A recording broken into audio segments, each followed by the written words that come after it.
The Nelvarian Empire had conquered 50 star systems over 300 years. No one could stop them. Their ships were bigger and stronger than any others in the galaxy. Their weapons could destroy planets. Their soldiers never showed fear or mercy. Admiral Zexalon stood on the command deck of the Imperial dreadnought, inevitable. His 4 arms were folded behind his back as he watched the view screen. The planet below, Historias IV, was putting up a fight. It would not matter. None of their fights ever mattered. "Status report," Zexalon said. His voice was like dry leaves rustling together. Sub-Commander Vextra approached and bowed her head. Her exoskeleton clicked as she moved. "Their orbital defenses are at 20% capacity. Our first wave has breached the atmosphere. Ground forces report minimal resistance." Zexalon's mouth parts twitched in what passed for a smile among the Nelvarians. "How long until full surrender?" 3 hours, Admiral. Perhaps 4. Acceptable. Prepare the assimilation protocols. This was how it always went. The Nelvarians would arrive. They would attack. The defenders would fight and die. Then the survivors would become workers in the Great Hive. Some planets lasted days. Most lasted hours. None had ever turned back the Nelvarian fleet. "Admiral," called out the sensor operator. "We are detecting a transmission from the far side of the system." Zexalon turned his large, compound eyes toward the officer. "A distress call?" "No, Admiral. It appears to be a warning.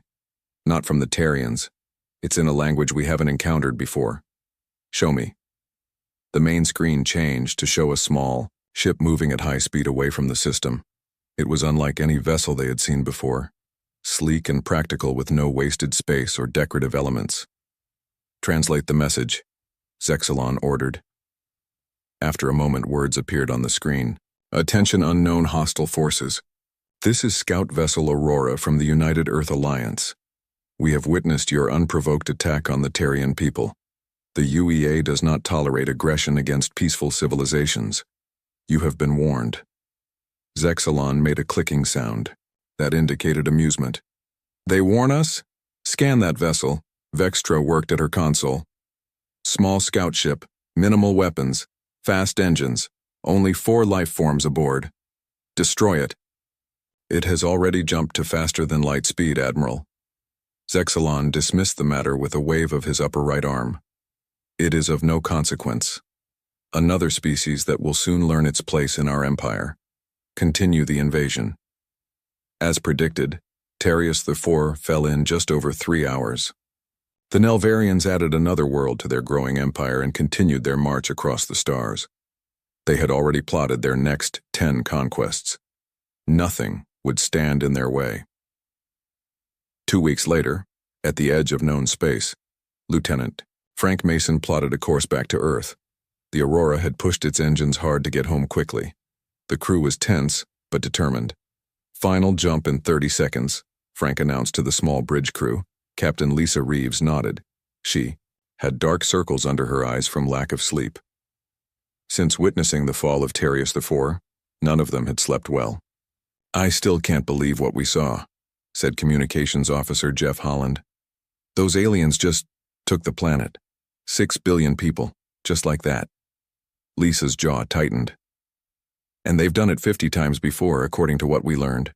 From the Terrian broadcasts, Science Officer Diane Chen looked up from her station. "The Terrians called them the Nelvarians. From what I could translate of their distress calls, they're a hive species. Highly organized, single-minded. They don't negotiate or accept surrenders." "Earth needs to know," Lisa said firmly. "The Security Council needs to see our recordings." Though, Aurora emerged from its final jump near Earth's outer defense perimeter. Almost immediately they were hailed by Border Command. "Scout Vessel Aurora, you're 3 weeks early from your exploration mission. Explain your premature return," came the stern voice over the comm. "This is Captain Lisa Reeves. Authorization code Sierra 97 Delta. We have witnessed an aggressive alien species conquering the Terrian system. Requesting emergency meeting with the Security Council." There was a long pause. "Authorization confirmed. You are cleared for direct approach to Earth Defense Station Alpha Admiral Joe Garcia will meet you upon arrival. Admiral Garcia was a tall man, with gray hair and deep lines around his eyes. He had fought in the Proxima Centauri conflict and had seen his share of combat. But as he watched the Aurora's recordings of the Nelvarian attack, his face grew increasingly grim. "How many ships would you estimate were in their fleet?" he asked when the recording ended. Lisa took a deep breath. "At least 200 that we could detect. But their main dreadnought alone was nearly the size of our largest space station." Garcia studied the tactical displays showing the Nelvarian ships. "Their technology is advanced. Those energy weapons, I've never seen anything like them." "Sir," Diane stepped forward, "based on their attack pattern and the rate at which they've been expanding, I believe they will reach human-controlled space within 6 months. The Admiral stood up straight. "The Council needs to see this immediately. Humanity has enjoyed relative peace since the Proxima conflict, but we've continued building our fleet. We have 60 combat-ready warships, with another 20 nearing completion." "Will that be enough?" Frank asked, his voice quiet. Garcia didn't answer directly. "Captain Reeves, your crew has done Earth a great service. You've given us time to prepare." The next day, the Security Council viewed the Aurora's recordings. The 12 representatives from Earth's unified governments sat in stunned silence as they watched the Nelvarians methodically take apart the Terrian defenses. "They show no mercy," said Councilor Olivia Martinez from the South American Union. "No interest in diplomacy." "Their biology suggests a hive mentality," noted Councilor Ben Thompson of the Pacific Alliance. "They may not even understand the concept of negotiation as we do." Admiral Garcia stood before them, hands clasped behind his back. "We need to mobilize the fleet immediately. Every shipyard must be put on emergency footing. All ships under construction must be expedited." "You're talking about a war footing," said Councilor Ryan Foster of the North American Coalition. "I'm talking about survival," Garcia replied. "These Nelvarians have conquered 50 worlds. They've never been stopped. We need to be the first." The Council voted unanimously to prepare for war. Within days, humanity began the largest military buildup in its history. Shipyards across the solar system worked around the clock. Reserve officers were called up to active duty. Training programs were accelerated. On the bridge of the newly commissioned warship USS Defender, Commander Eric Wells reviewed his orders. The Defender was one of Earth's newest and most advanced vessels. It carried experimental weapons and defense systems that had never been field-tested. "Lieutenant Amber Garrett reporting for duty, sir," said a young woman with short brown hair as she stepped onto the bridge. "Welcome aboard, Lieutenant. You're our new tactical officer?" "Yes, sir. Graduated top of my class at the academy." Eric nodded. "Good. We're going to need the best. We ship out tomorrow to establish a forward defense line at Proxima Centauri." Amber studied the mission briefing on her tablet. "Do you think we can stop them, sir? These Nelvarians?" Eric looked out the viewport at the stars. Somewhere out there, an unstoppable force was moving toward Earth, conquering everything in its path. "They've never faced humans before, Lieutenant. We'll show them why that was their mistake." 3 months passed since the Aurora brought its warning to Earth.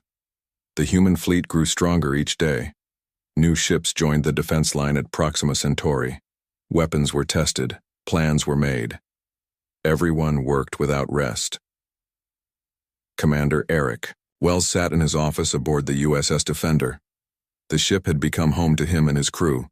They had trained together, preparing for the fight that was coming. Eric studied the latest intelligence reports. The Nelvarians had conquered 2 more systems. They were getting closer. A knock on his door pulled him from his thoughts. "Enter," he called. Lieutenant Amber Garrett stepped inside. "Sir, we've received new orders from Admiral Garcia." Eric took the datapad she offered. He read quickly, then looked up with surprise. "They want us to move beyond Proxima, into the Arcturus system?" "Yes, sir.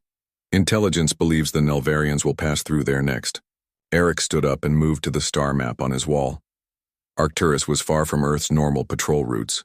It would put the Defender alone at the edge of known space. "We're to set up early warning beacons and gather intelligence on Nelvarian movements," Amber explained. If possible, we should observe their tactics without engaging. When do we leave? Admiral wants us underway in 6 hours. Eric nodded. Inform the crew. Tell Chief Engineer Brad Miller I need our new stealth systems at 100%. Yes, sir. Amber hesitated at the door. Commander, we'll be the first humans to face these aliens directly. I know, Lieutenant. Let's make sure we're not the last. The USS Defender dropped out of faster-than-light travel at the edge of the Arcturus system. It was a beautiful system with 2 habitable planets. Both had small colonies of peaceful traders from various species. None had strong defenses. Stealth systems engaged, announced Engineer Brad Miller from his station. We're running silent. Eric studied the main view screen. Any sign of Nelvarian ships? Communications Officer Kelly Wright shook her head. Nothing yet, sir, but I'm picking up a lot of frightened chatter from the colonies. Word has spread about what happened at Historias. Position us near the outer asteroid belt, Eric ordered. We'll use the magnetic interference to help mask our signature. For 3 days, the Defender waited and watched. The crew was tense but ready. They had trained for this moment. Earth was counting on the information they would gather. On the 4th day, alarms sounded across the bridge. Multiple ships dropping out of FTL at the edge of the system. Amber reported from Tactical. Her voice was steady despite the fear she must have felt. Eric moved to his command chair. On screen. Maximum magnification. The view screen showed a terrifying sight. 20 large ships appeared at the edge of the system. They were angular and insect-like, covered in weapon mounts and armor plating. Behind them came a massive dreadnought, twice the size of any human vessel ever built. That's the inevitable, Eric said quietly. The same flagship we saw in the Aurora's recordings. They're moving toward the inner planets, Amber reported. Standard formation, just like at Historias. Eric watched as the alien fleet moved with perfect coordination. They didn't communicate with each other using any signals the Defender could detect. It was as if they all shared one mind. Begin recording everything, Eric ordered. Every detail about their ships, their weapons, their tactics. Earth needs to know exactly what we're facing. The Nelvarians approached the first colony on Arcturus. 2. The planet had minimal defenses, a few orbital platforms and a small defense force. Nothing that could stop the coming attack. Sir, Kelly called out, her voice tight. I'm picking up distress calls from the colony. They're begging for help. Eric gripped the arms of his chair. Their orders were clear. Observe only. Do not engage. The information they gathered would help save billions of lives later. Maintain position, he said, though each word felt like a betrayal. The bridge crew watched in silence as the Nelvarian ships began their attack. It was methodical and efficient. They disabled the orbital platforms first, then landed ground forces. Within an hour, the colony's main settlement was surrounded. Their ground troops moved like insects, noted Security Chief Paul Evans as he watched the tactical display. They don't take cover or show concern for casualties. Because they don't think as individuals, Amber said. Each soldier is just a part of the whole. As the attack continued, Eric noticed something unusual.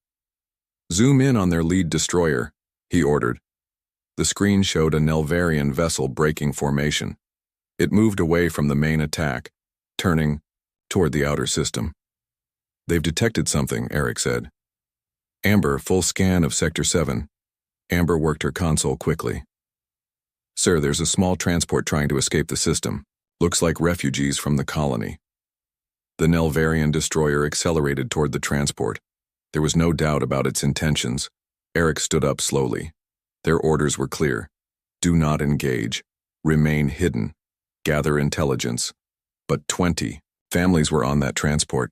People who just wanted to live. Sir? Amber looked up at him, waiting for orders. Eric made his decision. Bring weapons online. Plot an intercept course.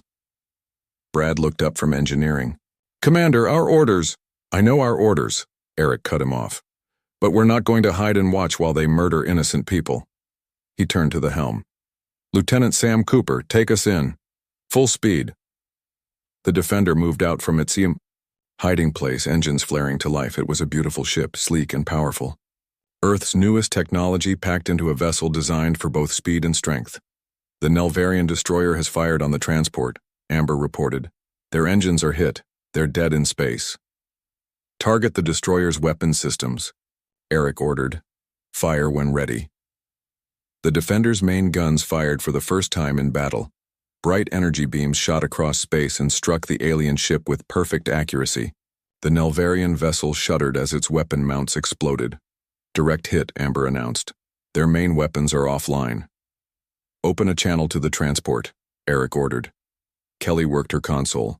Channel open. This is Commander Eric Wells, of the Earth Vessel Defender. We're here to help. Prepare for emergency docking. On the screen, the Nelvarian destroyer was turning to face them.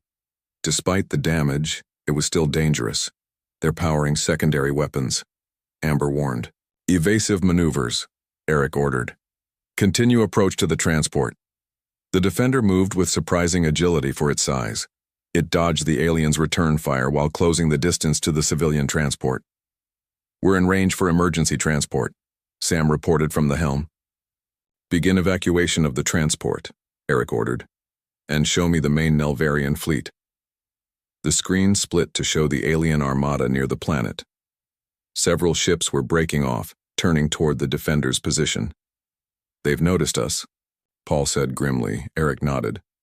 How long until the transport is evacuated? 4 minutes at current rate, Kelly answered. We don't have 4 minutes, Amber said, looking at her readings. 3 Nelvarian vessels approaching at high speed. Eric made another decision. Once the last civilian is aboard, set course for Earth, maximum speed. The bridge fell silent. They all understood. This was no longer just an intelligence mission. They had revealed themselves to the enemy. The element of surprise was gone. But they had also done something no one had done before. They had successfully fought back against the Nelvarians. Admiral Zexlon stood perfectly still as he watched the recording for the third time. A single human ship had damaged one of his destroyers and escaped with the transport vessel. This had never happened before. In 300 years of conquest, no species had ever successfully fought back against a Nelvarian attack force. Play it again, he ordered. The bridge crew of the Inevitable obeyed without question. The large screen showed the human vessel emerging from the asteroid field, firing its weapons with surprising accuracy, and then escaping at high speed. What do we know about this ship? Zexalon asked. Sub-Commander Vextra approached with a data pad. It matches no known design in our database. The weapon signatures are unusual. They appear to use a form of directed energy we have not encountered before. And the species? These humans? We have limited information, Admiral. They appear to originate from the Sol system. Our long-range scans indicate they have colonies in nearby systems, but they are not a major power in this sector of space. Zexalon's compound eyes narrowed. Yet they built a ship capable of damaging one of ours. It appears to be an isolated case, Admiral, perhaps their most advanced vessel. The rest of their fleet likely poses no serious threat. Zexalon was not convinced. In the recording, the human ship moved with purpose. Its attack was precise. Its escape was well executed. This was not luck. This was skill. Alter our course, he ordered suddenly. We will proceed directly to their home system. Vextra's mandibles clicked in surprise. Admiral, what about our planned conquests? They can wait. I want to know more about these humans. If they have more ships like this one, they could disrupt our expansion plans. Zexalon turned away from the screen. No species has ever dared to challenge us. These humans must learn the price of such defiance. The USS Defender raced back toward Earth, pushing its engines beyond their normal limits. In the medical bay, Dr. Judy Ross and her team worked to care for the 23 refugees they had rescued from the transport. Most were families with young children. Commander Eric Wells visited them after sending his report to Earth Command. He found the refugees huddled together, still frightened but grateful to be alive. A small girl, no more than 6 years old, approached him. "You're the one who saved us?" Eric knelt down to her level. "My whole crew helped save you." The girl's mother stepped forward. We thought we were going to die. No one fights the Nelvarians. No one even tries. Her eyes were wet with tears. Thank you. Eric nodded, uncomfortable with the praise. He still wasn't sure if he had made the right decision. His orders had been clear. Now the Nelvarians knew about Earth's military capabilities. The element of surprise was gone. His communicator beeped. "Commander, we're receiving a priority message from Admiral Garcia," came Kelly's voice. "On my way," Eric replied. On the bridge, the crew stood at attention as Admiral Garcia's face appeared on the main screen. "Commander Wells," the Admiral began, his expression grave. "I've reviewed your report. Your actions were in direct violation of your orders." "Yes, sir," Eric acknowledged. "I take full responsibility." "That being said," Garcia continued, "the data you gathered on Nelvarian capabilities is invaluable, and the 23 civilians you rescued are alive because of your decision." Eric waited for the reprimand that must be coming. "Our long-range sensors have detected a change in the Nelvarian fleet's movement," Garcia said instead. "They've altered course. They're heading directly for the Sol system." A chill went through the bridge crew. Earth was now the target. "How long until they reach us?" Eric asked. "At their current speed, 3 weeks," Garcia replied. "We're accelerating our preparations, but we need more time." "What are your orders, sir?" Garcia leaned closer to the screen. "You've seen them in action, Commander. You've fought them and won.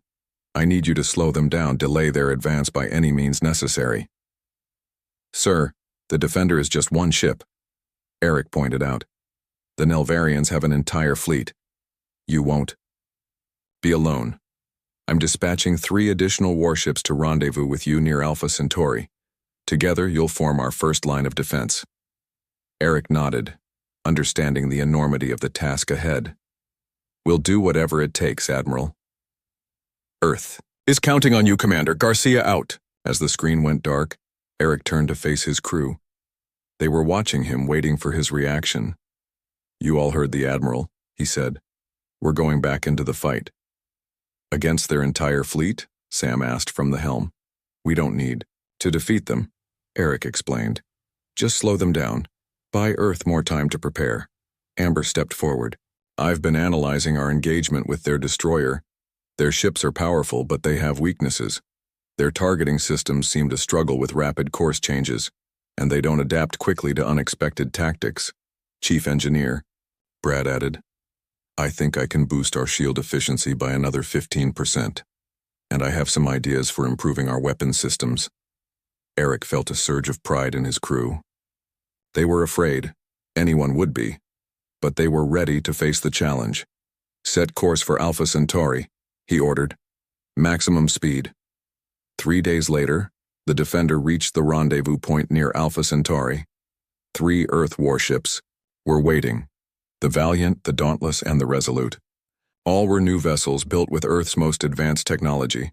Captain Susan Rodriguez of the Valiant was the senior officer of the small fleet. She invited the other commanders to meet on her ship. "We've all read your report, Commander Wells," Susan said once they were gathered in the Valiant's conference room. "You're the only one who's faced these Nelvarians and lived to tell about it."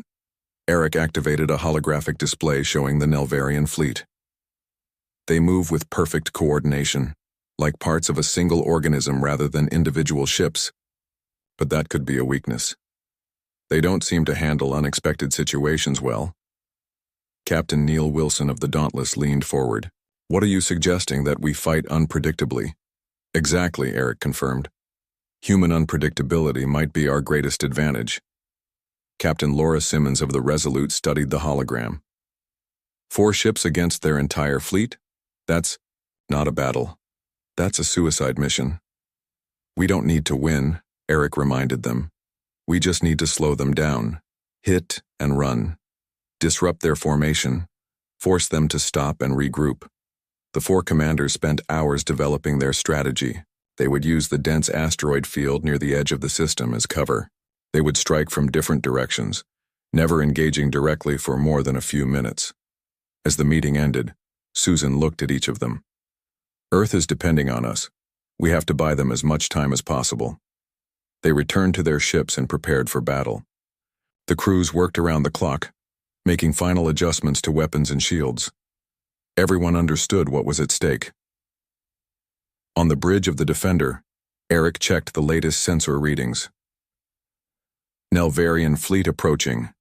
Estimated arrival in 6 hours. Amber looked up from her tactical station. Sir, do you think we can really do this? Slow them down enough to matter? Eric considered the question carefully. I believe we can, not because we have the strongest ships or the most powerful weapons, but because we have something the Nelvarians don't understand. What's that, sir? Eric smiled slightly. The human will to survive against impossible odds. Throughout our history, we've faced enemies that should have defeated us. But we never gave up. We adapted. We found a way. He turned to look at the star field on the main screen, where soon the Nelvarian fleet would appear. We're about to teach them a lesson about humanity they won't forget. The 4 human warships waited in the asteroid field. Their engines were quiet. Their weapons were ready. Crews checked and double-checked their systems. No one spoke much. They all knew what was coming. On the bridge of the Defender, Eric watched the long-range scanner. The Nelvarian fleet was approaching fast. Over 200 ships moving in perfect formation. All ships, maintain communication silence, Eric ordered. Remember the plan. Wait for Captain Rodriguez's signal before moving. The minutes passed slowly. The Nelvarian fleet grew closer. They showed no sign of detecting the human ships hiding among the asteroids. They're entering the field now, Amber reported from her tactical station. Her voice was steady despite the tension. Eric nodded. Weapon status? All systems ready, sir. The main Nelvarian fleet began to pass through the asteroid field. They moved with careful precision, navigating between the large rocks. Their formation remained tight and organized. Then the signal came from the Valiant. 3 quick flashes of light, invisible to normal sensors but clear to the human ships. Signal received, Kelly confirmed. Captain Rodriguez is initiating phase 1. All hands battle stations, Eric ordered. Prepare to move on my mark. The Valiant emerged from behind a large asteroid. It fired its main weapons at 2 Nelvarian cruisers. The shots hit with perfect accuracy. Both alien ships suffered damage to their engine sections. Immediately, the entire Nelvarian fleet reacted. They began to turn toward the Valiant. Now, Eric commanded. The Defender powered up its engines and shot out from its hiding place. It targeted the rear section of the Nelvarian formation and fired. More alien ships took damage. At the same time, the Dauntless and Resolute attacked from different directions. The human ships moved quickly, striking and then changing course unpredictably. The Nelvarian fleet's perfect formation began to break. Some ships turned to face the Valiant. Others moved toward the Defender. Their coordinated movement faltered as they tried to respond to attacks from multiple directions. It's working, Amber said with surprise. They can't maintain formation under attack from different angles. Eric watched the tactical display. The Nelvarians were struggling to adapt to the human tactics. Their hive-mind coordination, usually a strength, was now a weakness. They couldn't respond effectively to the chaotic attack pattern. Begin phase 2, Eric ordered. The 4 human ships executed a complex series of maneuvers. They darted between asteroids, fired at the Nelvarian ships, then disappeared again. The Nelvarians fired back, but their shots mostly hit empty space or asteroids. On the bridge of the inevitable, Admiral Zexalon watched with growing anger. His perfect fleet was in disarray. 4 small human ships were disrupting his entire invasion force. Target the lead human vessel, he ordered. Concentrate all fire. The Nelvarian fleet began to focus their attacks on the Valiant. Dozens of energy beams struck the human ship's shields. The Valiant is taking heavy fire, Kelly reported on the Defender. Eric made a quick decision. Move to support Captain Rodriguez. All weapons, target the ships firing on the Valiant. The Defender accelerated toward the center of the battle. Its main guns fired rapidly, striking several Nelvarian vessels. The Dauntless and Resolute followed, adding their firepower. The Nelvarian attack on the Valiant lessened as they were forced to defend against the new threat, but the damage was already severe. Valiant reports shield failure, Kelly announced. They're taking direct hits to the hull. Tell Captain Rodriguez to withdraw, Eric ordered. We'll cover her retreat. The Valiant began to move away from the battle, trailing debris and venting atmosphere from multiple hull breaches. The other 3 human ships formed a protective screen around it. Nelvarian vessels are regrouping, Amber warned. They're adapting to our tactics. Eric could see it. On the tactical display, the alien fleet was starting to move with more individual initiative. Ships were breaking from the main group to pursue specific targets. They're learning, he realized. Phase 3, now. The human ships deployed special devices they had prepared. The devices began to emit powerful electromagnetic pulses and false sensor readings. The space around the asteroid field became filled with confusing signals. The Nelvarian ships slowed, their sensors unable to distinguish real targets from false ones. Some began firing at sensor ghosts. It's working, Brad reported from engineering. Their targeting systems are confused. Begin withdrawal, Eric ordered. All ships fall back to the secondary position. The 4 human warships used the confusion to slip away. They regrouped at a safe distance and assessed the damage. The Valiant was badly hurt. Large sections of its hull were damaged. Its main weapons were offline. The Dauntless and Resolute had taken moderate damage. The Defender had fared the best with only minor systems affected. How many Nelvarian ships did we disable? Eric asked. Amber checked her readings. 17 destroyed or severely damaged. Another 31 with moderate damage. She looked up with a small smile. We hurt them, sir. And delayed them, Eric added. That was our mission. Captain Rodriguez's face appeared on the communication screen. Behind her, emergency crews worked to repair damage to the Valiant's bridge. Good work, everyone, she said, though her face showed pain from an injury to her forehead. The Nelvarians are still trying to make sense of our sensor jamming. They've stopped their advance completely. How long until they figure it out? Captain Wilson of the Dauntless asked. Hours, maybe a day if we're lucky, Rodriguez answered. But the Valiant can't take another fight. We've lost engine control and life support is failing on 3 decks. Eric considered their options. We need to get the Valiant to safety. Captain, Simmons, can the Resolute escort them back toward Earth? Yes, Commander, Simmons replied. But that will leave just you and the Dauntless. 2 ships are enough for what I have in mind, Eric said. We'll continue to harass the Nelvarians, keep them off balance. The captains discussed the details, quickly. Time was short. Finally, Rodriguez gave Eric a solemn nod. Good luck, Commander Wells. Don't take unnecessary risks. We'll buy Earth as much time as we can, Eric promised. The Resolute took position alongside the damaged Valiant. Together they began the journey back to Earth. The Defender and Dauntless remained behind, hiding once more among the asteroids. They would continue the fight, 2 ships against an armada. On the bridge of the Defender, the crew was quiet. They had survived the first battle, but everyone knew the next would be harder. The Nelvarians were adapting, learning. Do you think Earth will be ready in time, sir? Amber asked quietly. Eric looked at the tactical display. The Nelvarian fleet was still disorganized, but they would recover soon. I don't know, he admitted. But every hour we delay them gives Earth another hour to prepare. And right now, time is the most valuable thing we can give our people. He turned to face his crew. Rest while you can. When the Nelvarians get moving, again, we'll be ready for round 2. The crew returned to their duties with renewed determination. They had accomplished something remarkable today. They had proven that the Nelvarians could be hurt, could be confused, could be delayed.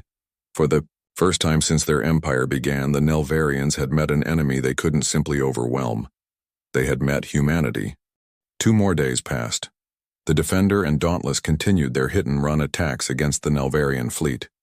They would strike quickly, then hide among the asteroids or in the shadow of nearby moons. Each attack slowed the alien advance. Each hour bought more time for Earth, but the cost was high. The Dauntless had lost its main engines during the last attack. It drifted in space, trying to make repairs.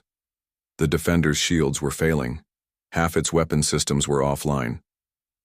The crew was exhausted, working around the clock to keep their ship fighting. On the bridge of the Defender, Eric studied the latest sensor readings. The Nelvarian fleet was moving again, this time with escort ships sweeping ahead to prevent ambushes. "They've adapted to our tactics," he told his senior officers during a brief meeting. "We need something new." Brad Miller rubbed his tired eyes. "The engines can't take much more, Commander. We've pushed them beyond safety limits. And we're down to 30% on ammunition for the main guns," Amber added. Eric nodded. He understood their situation was desperate. "What about the new targeting algorithm you were working on?" Amber straightened slightly. "It's ready, sir. It should let us hit their command ships more accurately even with our damaged weapons." "Good. We'll focus all our remaining firepower on their leadership vessels." Eric turned to communications. "Officer Kelly. Any word from Captain Wilson?" "The Dauntless reports engine repairs are progressing, but slowly. They need at least 8 more hours." Eric knew they didn't have 8 hours. The Nelvarian fleet would reach them much sooner. "We'll draw them away from the Dauntless," he decided. "Give them time to complete repairs." The senior officers exchanged worried glances. They all understood what that meant. The Defender would face the entire Nelvarian fleet alone. "Prepare the ship for combat," Eric ordered. "We leave in 30 minutes." As the others returned to their stations, Paul Evans, the security chief, remained behind. "Sir, the crew is ready to fight," he said quietly. "But you should know. We all understand this might be our last mission." Eric placed a hand on Paul's shoulder. "As long as we buy Earth more time, it will be worth it." The Defender moved out from its hiding place. Its engines strained as it accelerated toward the edge of the asteroid field. Ahead, the Nelvarian fleet continued its advance toward Earth. "Open a channel," Eric ordered. "All frequencies." Kelly worked her console. "Channel open, sir." Eric stood tall as he addressed the enemy. "Nelvarian fleet, this is Commander Eric Wells of the Earthship Defender. For days, we have shown you that humans will not surrender, will not be conquered. Turn back now, or face the full might of Earth's defenses." There was no response at first. Then the main screen showed Admiral Zexalon. The alien's compound eyes seemed to study Eric with cold calculation. "Human Commander," Zexalon's voice rasped. "Your primitive vessel has been an annoyance, nothing more. Your tactics are now predictable. Your defeat is inevitable." "Perhaps," Eric replied calmly. "But how many more ships will you lose before you reach Earth? How much weaker will your fleet be when you face our main defense force?" The Nelvarian admiral's mandibles clicked in what might have been amusement. "You have delayed us, yes, damaged some of our vessels, but we are many, and you are few. This game ends now." The screen went dark. Immediately, the Nelvarian fleet changed course. 50 ships broke from the main group and moved toward the Defender's position. "They've taken the bait," Amber reported. "They're pursuing us, not searching for the Dauntless." "Set course for the gas giant," Eric ordered. "Full speed." The Defender raced toward the massive planet at the edge of the system. Its swirling storms and strong gravitational pull made it dangerous to navigate, but also offered places to hide. The Freita. Nelvarian ships followed, closing the distance quickly. Their weapons began to fire, energy beams slicing through space around the human ship. "Evasive maneuvers," Eric commanded. "Don't let them get a clean shot." Sam Cooper worked the helm controls with expert skill. The Defender twisted and turned, making itself a difficult target. But it couldn't dodge everything. Several hits struck the ship's failing shields. "Shields down to 15%, Brad reported from engineering. "One more direct hit and they'll fail completely." "Distance to gas giant?" Eric asked. 2 minutes at current speed, Sam answered.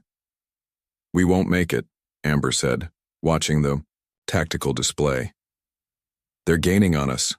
Eric made his final gamble. "Divert all power to engines and forward shields. Amber, prepare to fire the new targeting program at my command." The Defender surged forward, its last energy reserves pouring into the engines. The ship shuddered as it pushed beyond its design limits. The Nelvarian ships continued to fire. Most shots missed as Sam executed a series of random course changes, but one struck the Defender's rear section.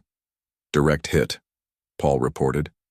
Decks 12 through 14 depressurizing. Emergency bulkheads activated.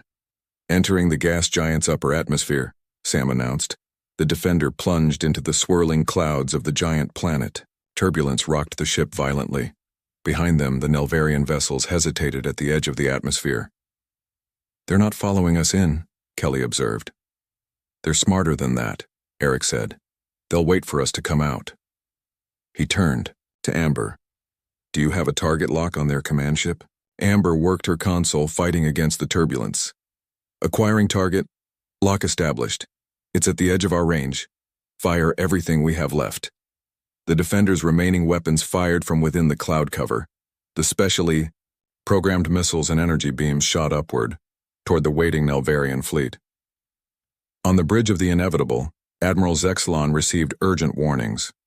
"Incoming fire from within the planet's atmosphere," reported his sensor officer.